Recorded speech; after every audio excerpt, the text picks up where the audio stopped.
The quantum receiver's soft ping was nothing more than a ghost of a signal, a whisper so faint that most would have dismissed it as cosmic background noise. But Captain Jack Harper wasn't most people. He leaned forward in the command chair of the U.S. Horizon, his weathered hands moving across the holographic interface with a dancer's precision. 12 years of deep space exploration had given him an intuition that defied conventional monitoring systems. Where others saw randomness, he saw patterns. Run quantum correlation analysis, area. He spoke to the ship's AI, his voice a low rumble that carried the weight of countless missions. The bridge of the horizon was a marvel of human engineering, a perfect blend of functionality and aesthetic design. Curved surfaces in muted grays and blues reflected soft lighting, with holographic displays that seemed to float like living entities around the central command area. Unlike the sterile, rigid designs of other species' vessels, the human ship felt alive, adaptive, almost breathing. Lieutenant Emma Carter, the ship's primary quantum communications specialist, raised an eyebrow. Her fingers danced across her own interface, running secondary checks. "Sir, the signal's entropy doesn't match any known communication protocols. It's weird." Weird was an understatement in deep space exploration. Humanity had learned that weird often meant fascinating or potentially revolutionary. The Horizon was no ordinary research vessel. Commissioned just 5 years after humanity's first confirmed extrasolar contact, it represented the cutting edge of human space exploration. Equipped with experimental quantum drive technology and a crew selected not just for their technical expertise, but for their ability to think beyond conventional boundaries. Jack Harper's reputation preceded him. A former special operations commander who had transitioned to space exploration, he was known for making decisions that seemed insane until they proved brilliantly successful. His current mission, a deep-range exploration of the Andromeda Galaxy's least charted quadrant, was precisely the kind of assignment that made bureaucrats nervous and true explorers excited. Area. Overlay the signal against our xenolinguistic database, Harper commanded, his eyes never leaving the subtle quantum fluctuations dancing across the screen. The ship's AI, a highly advanced quantum neural network that was more of a collaborative partner than a simple computer, responded immediately. Holographic projections began to shift and morph, revealing complex geometric patterns that seemed to pulse with an almost organic rhythm. Preliminary analysis suggests the signal contains multiple layers of information. Area's voice was neutrally pitched, neither male nor female, a perfect representation of the AI's advanced nature. Current decryption attempts are inconclusive, but there are strong indications of a deliberate communication structure. Lieutenant Carter let out a low whistle. "That's not random. That's something else." The bridge crew watched in silent anticipation. Each member of the Horizon's team had been selected not just for their technical skills, but for their psychological resilience. Humanity's space exploration doctrine had long recognized that the ability to remain calm and analytical in the face of the unknown was just as important as any technological advancement. Jack Harper's mind was already several steps ahead. A distress signal this complex, this hidden, suggested something extraordinary. Either a civilization far beyond current human understanding was attempting communication, or something was desperately trying to avoid detection, while simultaneously crying out for help.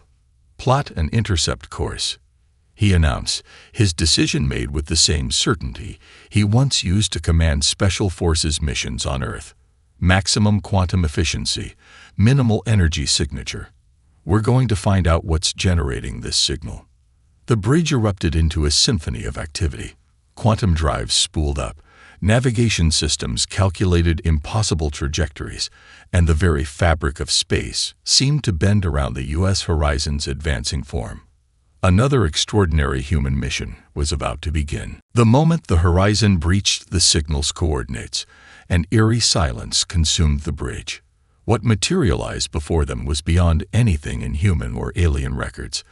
A generation ship that looked more like a wounded titan than a spacecraft. "My God," Lieutenant Carter whispered, her professional composure momentarily shattered. The Zoran vessel stretched nearly 20 kilometers in length, its once gleaming biometallic hull now a nightmare of fractured sections and exposed internal systems. Massive ruptures revealed glimpses of complex internal structures, like open wounds in a mechanical organism. Radiation readings spiked across every sensor, creating a deadly halo around the dying ship. Dr. Olivia Rodriguez, the team's quantum xenobiologist, began rapid-fire analysis. Her holographic displays flickered with complex data streams, translating the ship's desperate condition into comprehensible information.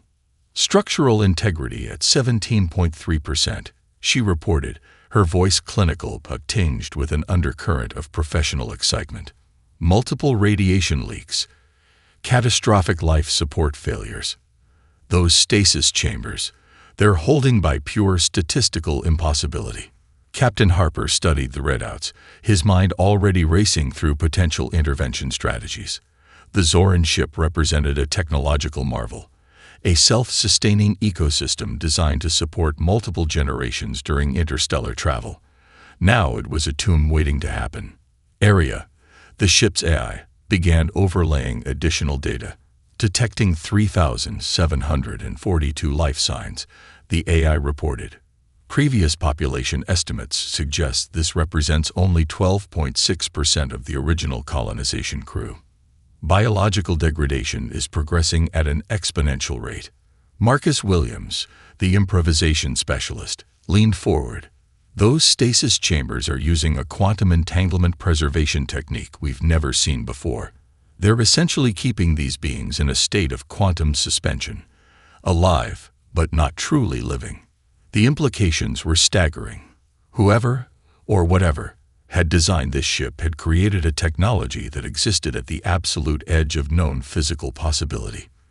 The Zoran had essentially invented a method of preserving life that human scientists would have considered pure fantasy mere decades ago.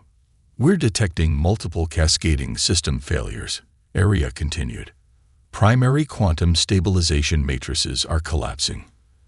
Estimate total system failure in approximately 72 standard hours. Jack Harper's mind was already formulating a plan. Most rescue missions would require weeks of preparation, careful analysis, diplomatic negotiations. But humanity had never been good at most anything. Prepare emergency intervention protocols, he commanded. I want full quantum resonance scanners, biological adaptation suits, and our experimental quantum bridge interface team on standby. Lieutenant Carter looked skeptical. Sir, our standard protocols suggest. Protocols are what you use when you don't understand the problem. Harper interrupted, his eyes never leaving the dying ship. We're going to do something different. The bridge crew knew what that meant.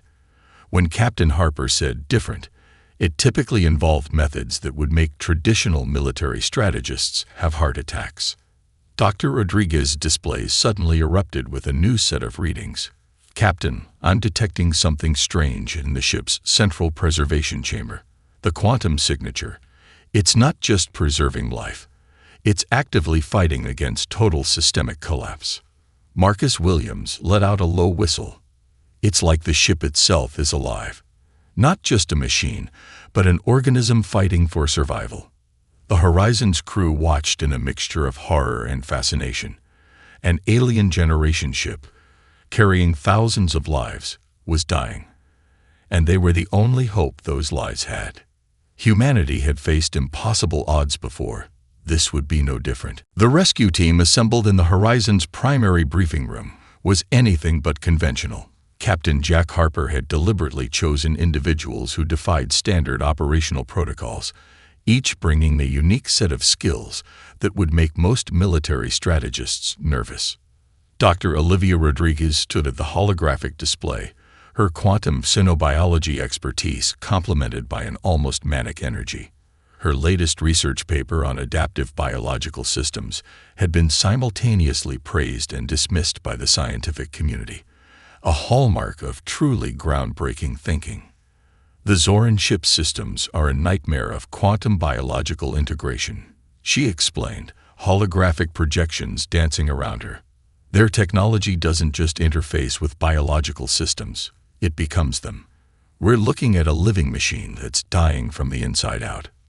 Marcus Williams, the improvisation specialist, was already pulling apart 3 different pieces of equipment, his hands moving with a surgeon's precision.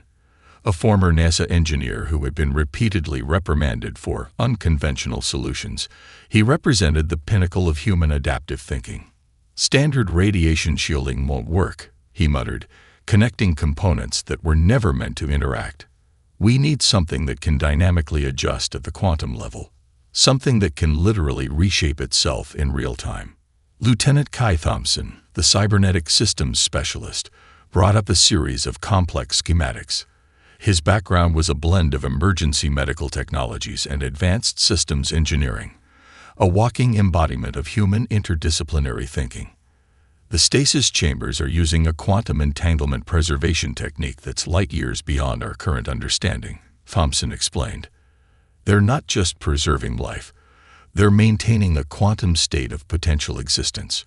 One wrong move, and we could collapse the entire preservation matrix." Captain Harper listened, his mind already 3 steps ahead. Unlike traditional military leaders, he didn't seek to control every aspect of the mission. Instead, he created an environment where creative problem-solving could flourish. "We're not going in with a plan," he announced. "We're going in with a framework of possibilities." The crew knew exactly what that meant. Where other species would meticulously plan every micro-detail, humans operated on a principle of adaptive intervention. Plans were guidelines, not rigid instructions. Area, the ship's AI, began projecting potential intervention scenarios. Hundreds of holographic threads interconnected, showing potential paths of rescue. Unlike most AI systems, Area was designed to embrace uncertainty, to see potential where others saw only risk. Current survival probability is 0.37%. Area reported. Statistical models suggest immediate withdrawal is the most logical course of action. A collective laugh erupted from the human team. "Since when have we ever cared about statistical probability?" Marcus Williams grinned, his latest improvised device sparking slightly. Dr. Rodriguez was already developing a quantum resonance adaptation suit. It wasn't just protection.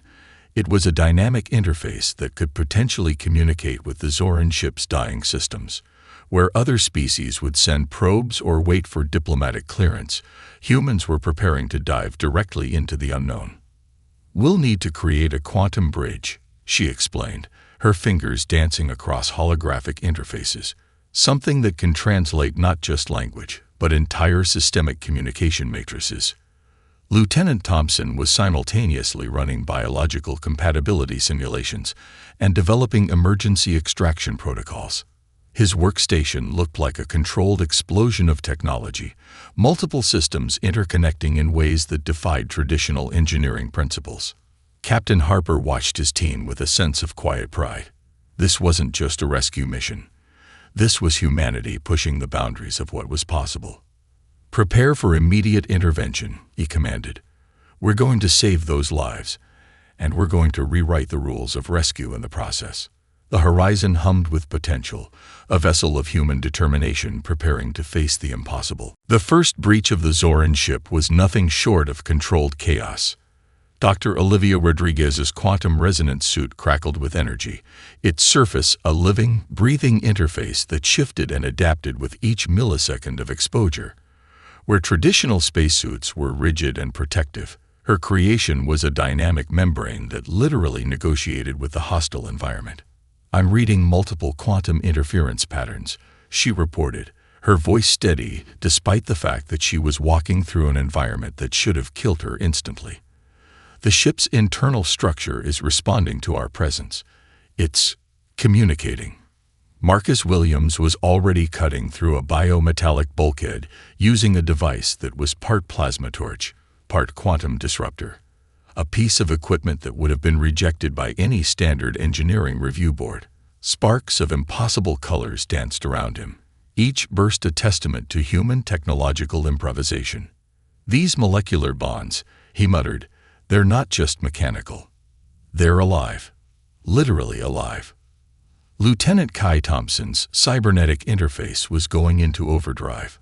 Streams of incomprehensible data flowed through his augmented vision, translating the ship's dying language into something resembling actionable intelligence. Where other species would require decades of study, humans were breaking down communication barriers in real time. Captain Jack Harper watched the live feeds, his tactical training merging with an explorer's intuition. This wasn't just a rescue mission. It was first contact, intervention, and technological breakthrough all wrapped into one impossible package. Area. He called to the ship's AI. Analyze potential communication matrices. I want to know what this ship is trying to tell us. The AI's response was instantaneous. Holographic projections began to map out complex geometric patterns, revealing layers of communication that existed beyond traditional understanding. The Zoran ship wasn't just a vessel, it was a living organism fighting for survival. Dr. Rodriguez discovered the first major breakthrough. The stasis chambers weren't simply preserving life. They were creating a quantum network of potential existence. Each chamber was connected through a complex entanglement matrix that defied conventional physics. It's like they're all simultaneously alive and not alive, she explained, her hands moving through holographic displays. Each Zoran is existing in multiple potential states, connected through a quantum consciousness network. Marcus Williams was already developing a solution, where other rescue teams would have called for extensive studies and diplomatic negotiations. He was jury-rigging a quantum stabilization device, using parts from the Horizon's entertainment systems, medical equipment, and experimental quantum communication arrays. Who says a gaming console can't save an entire civilization? He quipped, connecting seemingly incompatible components with a speed that bordered on miraculous. Lieutenant Thompson's cybernetic systems began to create a bridge between human technology and the dying Zoran ship. Radiation levels that should have been instantly fatal were being redirected, neutralized, transformed into something manageable. We're not just protecting ourselves, Thompson reported. We're actively communicating with the ship's survival systems. It's responding to our intervention. Captain Harper watched as his team rewrote the rules of rescue in real time. Where other species would calculate, analyze, and ultimately fail, humans dove headfirst into the impossible. Continue intervention, he commanded. We're saving every single life on this ship. The Zoran vessel, a dying titan of technological marvel, began to respond. Sections that moments ago were critical failure points now hummed with potential. Quantum matrices realigned, biological systems found new pathways of survival. Humanity was doing what it did best, turning the impossible into just another Tuesday. The first conscious Zoran to fully awaken was Elder Krasna, a senior member of their hierarchical leadership caste. His emergence from the quantum stasis chamber was a moment of profound cultural collision. Dr. Olivia Rodriguez stood nearby, her quantum resonance suit still pulsing with adaptive energy. The Zoran looked nothing like human expectations, a crystalline biomechanical being with layered exoskeletal structures that seemed to shift and breathe with internal energy. Krasna's initial communication was a burst of complex quantum frequencies that would have been incomprehensible to any other species, but humans had prepared for the impossible. Lieutenant Kai Thompson's cybernetic implants began translating, his neural interfaces working overtime to bridge the massive communication gap. The translation that emerged was both precise and laden with centuries of alien cultural nuance. You have violated our preservation protocols, the Zoran Elder's communication suggested. Unauthorized intervention is a capital offense in our societal structure. Marcus Williams couldn't help but laugh, a sound that seemed to momentarily confuse the alien elder. We don't really do unauthorized where I'm from, he said, his hands continuing to work on the quantum stabilization systems. We do necessary. Captain Jack Harper stepped forward, understanding the delicate diplomatic dance they were performing. Where other species might have engaged in lengthy negotiations or withdrawn completely, humans were masters of dynamic intervention. Your ship was dying. Harper stated simply, "We saved it. We saved you." The concept seemed to short-circuit the Zoran elders' understanding. Their entire civilization was built on rigid hierarchical systems of permission, approval, and structured intervention. Humans operated on an entirely different principle, action driven by moral imperative rather than bureaucratic approval. Dr. Rodriguez began explaining their intervention method, her scientific presentation revealing the depth of human problem-solving. She didn't just describe what they did. She demonstrated the quantum-level thinking that made their rescue possible. "Your stasis preservation system was collapsing," she explained, holographic projections dancing around her. "We didn't just stop the collapse. We restructured the quantum entanglement matrices to create new preservation pathways." The Zoran elders' response was a complex burst of quantum frequencies that Thompson's systems translated as a mixture of confusion, anger, and reluctant admiration. "You restructured fundamental preservation protocols without committee approval, without multiple generational studies, without risk mitigation frameworks." Marcus Williams grinned. "Sounds like Tuesday to us." The cultural disconnect was profound. The Zoran civilization had evolved through millennia of careful, calculated progress.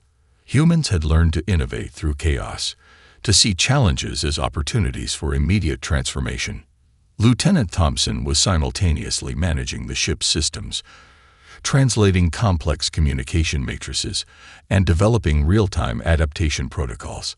Where other species would require months of study, humans were solving multiple impossible problems simultaneously.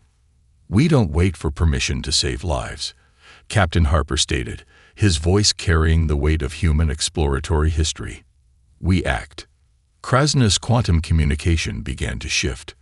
What started as defensive posturing was slowly transforming into something else, a dawning recognition that another approach to problem-solving existed. The Zoran elders' final communication was perhaps most telling. Translated through Thompson's systems, it carried a mix of grudging respect and complete bewilderment. "Your methods are chaos. Your approach defies all rational intervention protocols. You should not have been able to succeed." Marcus Williams' response was quintessentially human. "Yeah," he grinned, "we get that a lot." The rescue wasn't just a technological achievement. It was a moment of first contact that would reshape how an entire alien civilization understood problem-solving, intervention, and the very nature of survival. Humanity had done it again, turning the impossible into just another day's work. Catastrophe struck with quantum precision. The Zoran ship's central quantum matrix began to collapse faster than any known physical model could predict. Radiation levels spiked beyond comprehension, and the ship's internal systems started to tear themselves apart at the molecular level. 67 seconds to total system failure, Area reported, the AI's voice devoid of panic, but laden with critical urgency. Captain Jack Harper's team transformed from a rescue operation to a quantum firefighting unit in milliseconds. Where any other species would have calculated retreat, humans dove deeper into the chaos.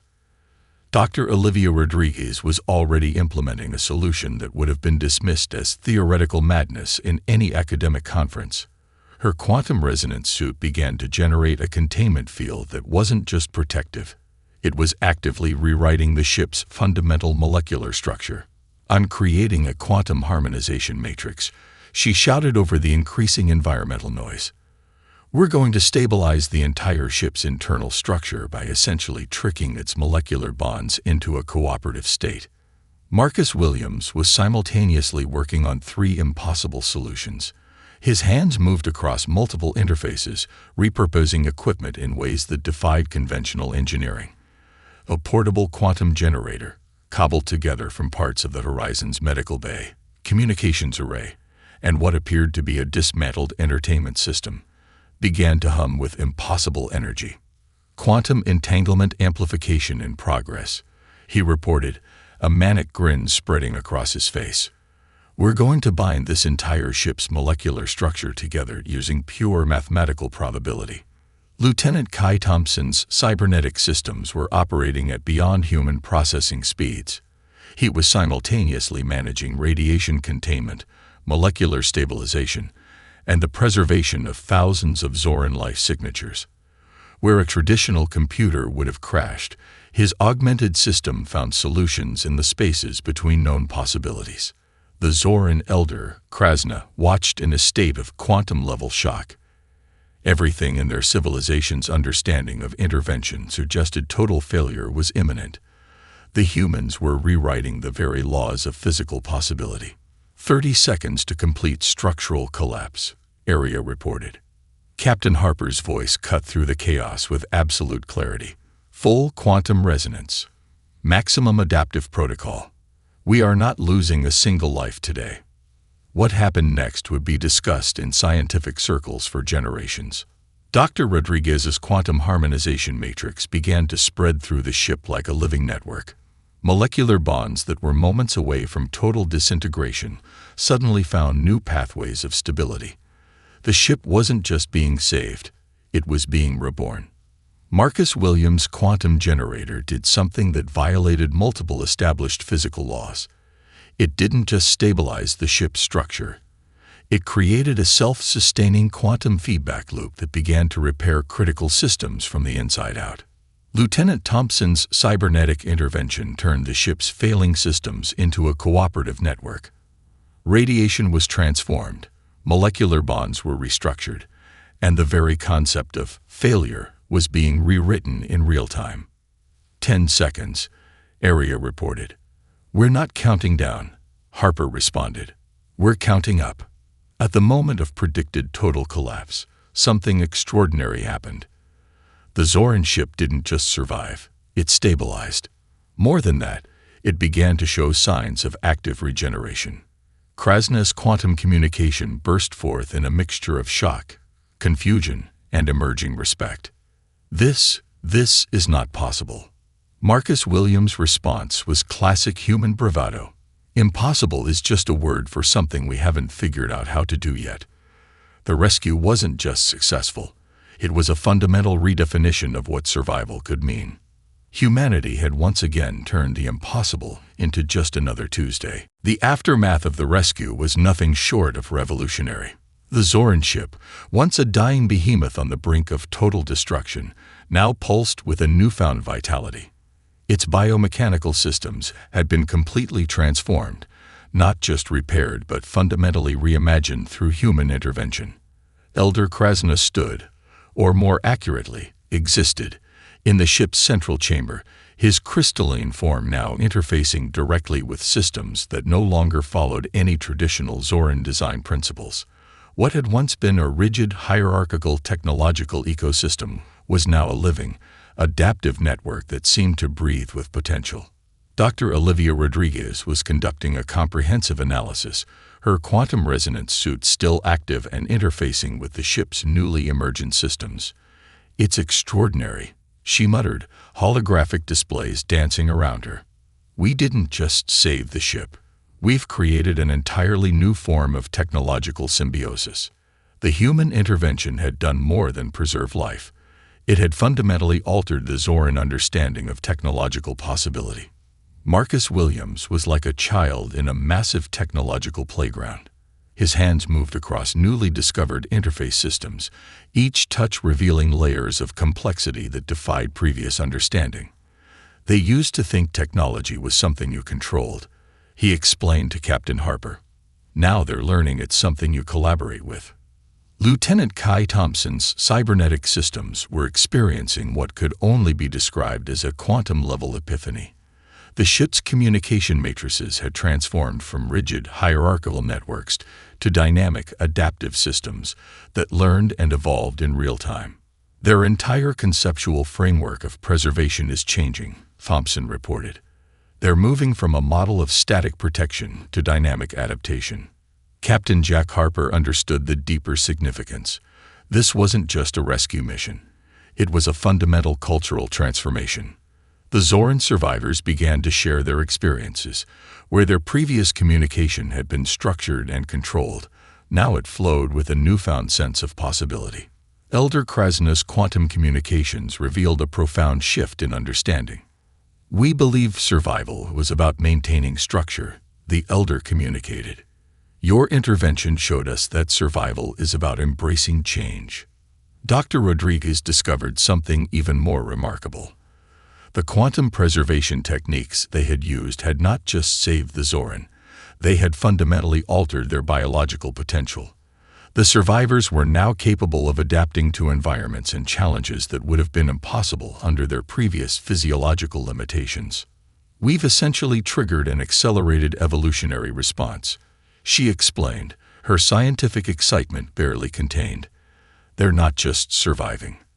They're becoming something new." Marcus Williams couldn't help but grin. "Typical human intervention," he joked. "We show up, break all the rules, and leave something completely transformed." The ship itself had become a living testament to human intervention. Its systems now moved and adapted with a fluidity that seemed almost organic. Traditional Zoran technology had been rigid and controlled. This new design was alive, responsive, constantly evolving. Lieutenant Thompson's final systems analysis was telling. "We've essentially turned a dying generation ship into a living, adaptive organism," he reported. "It's no longer just a method of transportation. It's a dynamic ecosystem." Captain Harper watched the transformation with a sense of quiet pride. This was what humanity did best, not just solving problems, but reimagining what was possible. Elder Krasna's final communication captured the profound shift. Translated through Thompson's systems, it was a moment of true understanding. "We came seeking survival," the elder communicated. "You showed us the possibility of becoming." The rescue was complete, but the real journey was just beginning. Humanity had done more than save a civilization. They had shown another species the true meaning of potential. The ripple effect of the Zoran rescue spread across galactic civilization, faster than any quantum communication network could transmit. Within weeks, the story had become more than a mere rescue mission. It was a paradigm-shifting event that would redefine how advanced civilizations understood problem-solving, intervention, and the very nature of survival. The Galactic Diplomatic Conclave, a massive orbital station that served as the primary meeting ground for advanced civilizations, became a crucible of debate and astonishment. Representatives from dozens of species gathered to understand how a relatively young human civilization had accomplished what would have been considered impossible by any established galactic standard. Elder Krasna, transformed by the rescue, became an unexpected ambassador for human potential. Where previous Zoran leadership would have maintained strict diplomatic protocols, he began sharing the full narrative of their rescue with an unprecedented level of openness. "They did not just save us," Krasna communicated to the assembled diplomatic representatives. "They reimagined what survival could mean." Captain Jack Harper and his team found themselves at the center of an unprecedented diplomatic storm, where most first contact scenarios involved careful negotiations and measured responses. Humanity had essentially burst onto the galactic stage with a method that defied all conventional understanding. Dr. Olivia Rodriguez was called to present the technological insights of the rescue. Her presentation was nothing short of revolutionary. She didn't just explain what they did. She demonstrated the fundamental philosophy behind human problem-solving. "We don't see limitations," she explained to the assembled scientific minds. "We see opportunities for transformation." Marcus Williams, typically irreverent, became an unexpected diplomatic asset. His ability to explain complex technological interventions with a mixture of technical precision and human humor made him a unique communication bridge. Sometimes, he told a panel of serious-looking alien scientists, "The best solution is the one nobody saw coming." Lieutenant Kai Thompson's cybernetic analysis provided the technical backbone to their narrative. His comprehensive breakdown of the rescue showed how human interdisciplinary thinking could solve problems that specialized civilizations found insurmountable.